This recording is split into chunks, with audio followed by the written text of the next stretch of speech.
శ్రీవారి వార్షిక బ్రహ్మోత్సవాలు వైభవంగా సాగుతున్నాయి. స్వామివారి బ్రహ్మోత్సవాలలో 3 ప్రధాన ఘట్టాలుగా భావిస్తుంటారు. మొదటి రోజు ధ్వజారోహణం, అదే రోజు రాష్ట్ర ప్రభుత్వం నుంచి ముఖ్యమంత్రి ప్రభుత్వం తరపున పట్టు వస్త్రాలు సమర్పించేటటువంటి కార్యక్రమం. ఇక 5వ రోజు బ్రహ్మోత్సవాలలో అతి ప్రధాన ఘట్టమైనటువంటి గరుడ వాహన సేవను నిర్వహిస్తారు. ఇక బ్రహ్మోత్సవాల ముగింపు సందర్భంగా 9వ రోజు నిర్వహించేటటువంటి చక్రస్నానం. ఈ 3 సంబంధించినటువంటి కార్యక్రమాలకు ప్రత్యేకమైనటువంటి భద్రతా ఏర్పాట్లకు సంబంధించినటువంటి ప్లానింగ్ అయితే అటు పోలీసు విభాగం చేస్తూ ఉంటుంది.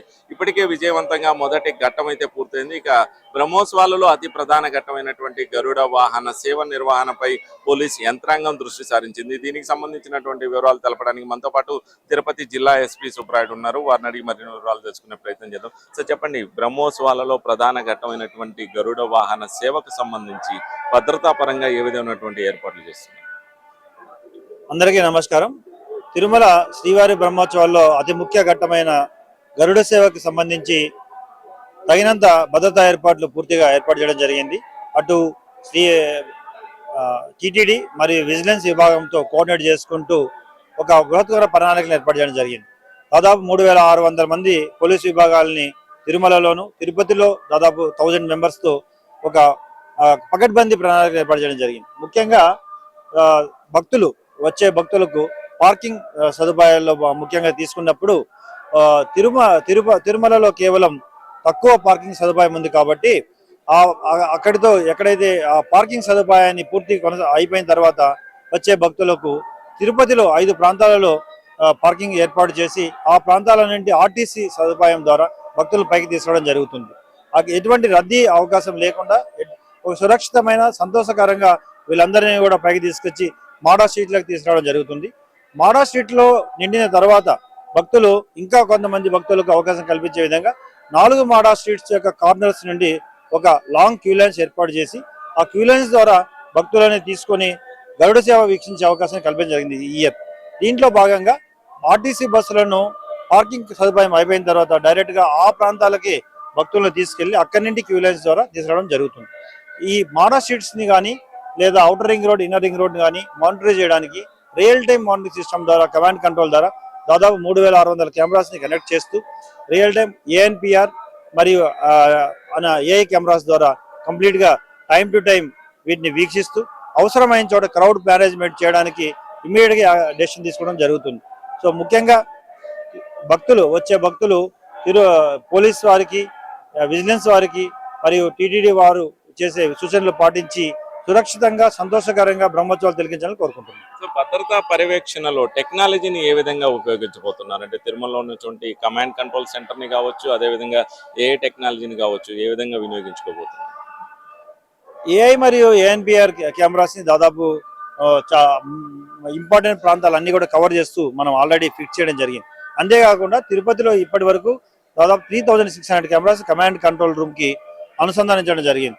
ఇక్కడ ఇంటిగ్రేటెడ్ అప్రోచ్లో వివిధ విభాగాలు టీటీడీ, విజిలెన్స్, పోలీసు, ఫైరు అన్ని విభాగాలు అంటే అక్కడ కూర్చొని అక్కడి నుండి మానిటర్ చేస్తూ టైం టు టైం ఎక్కడ ఎక్కువ క్రౌడ్ గ్యాదర్ అవుతుంది, ఎక్కడ ఏ అవసరం ఉన్నా కానీ అక్కడి నుండి వివిధ శాఖల ద్వారా అక్కడ కింది లెవెల్ ఆఫీసర్లకు ఇన్స్ట్రక్ట్ చేయడం, ఇంకా అవసరమైతే సపరేట్ ఫోర్స్ పంపడం, ఇదంతా కూడా మానిటర్ చేయడం జరుగుతుంది. అంతేకాకుండా తిరుపతిలో కూడా railway station, bus stand, Alipiri, శ్రీవారి మెట్లు, తర్వాత అలిపిరి పాదాలు, ఇవన్నింటినీ కూడా కెమెరాస్ని కవర్ చేస్తూ అక్కడ డ్రోన్స్ ద్వారా కూడా పూర్తిగా పర్యవేక్షిస్తూ తగిన టైం టు టైం అవసరం నిమిత్తం ఇవన్నీ కూడా మానిటర్ చేయడం జరుగుతుంది.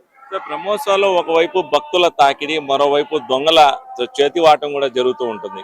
ఈ ఏడాది ఏ విధమైనటువంటి ఏర్పాట్లు చేస్తున్నారు? ఫేషియల్ రికగ్నైజేషన్ వంటి విధానాలను ఏమన్నా వాడుకోబోతున్నారు?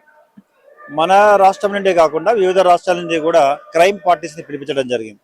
ఈ క్రైమ్ పార్టీస్ని తర్వాత జిల్లా యొక్క క్రైమ్ విభాగాన్ని పూర్తిగా ఈ క్రైమ్ కంట్రోల్ కోసమే వాడడం జరుగుతుంది.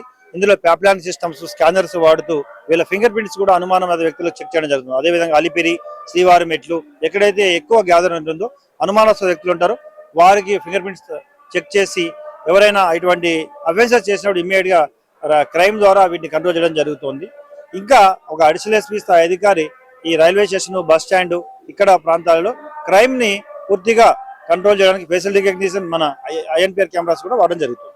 సో బ్రహ్మోత్సవాల్లో కట్టుదిట్టమైనటువంటి భద్రతా ఏర్పాట్లో భాగంగా అంటూ భక్తులు ఇబ్బందులకు గురవుతున్నటువంటి పరిస్థితి అయితే ఉంటుందని వాదన ఉంటుంది.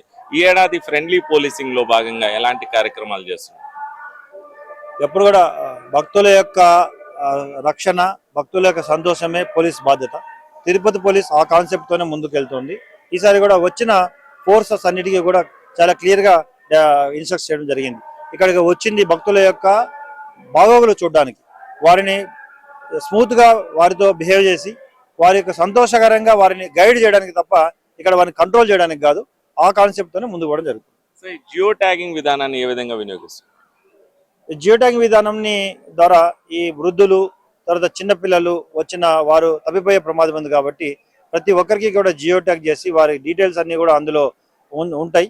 సో ఎక్కడైనా పిల్లలు తప్పిపోయిన ఇమ్మీడియట్ గా జియో ట్యాగ్ ద్వారా వారి తల్లిదండ్రులకు ఇమ్మీడియట్ గా చేర్చడం జరుగుతుంది.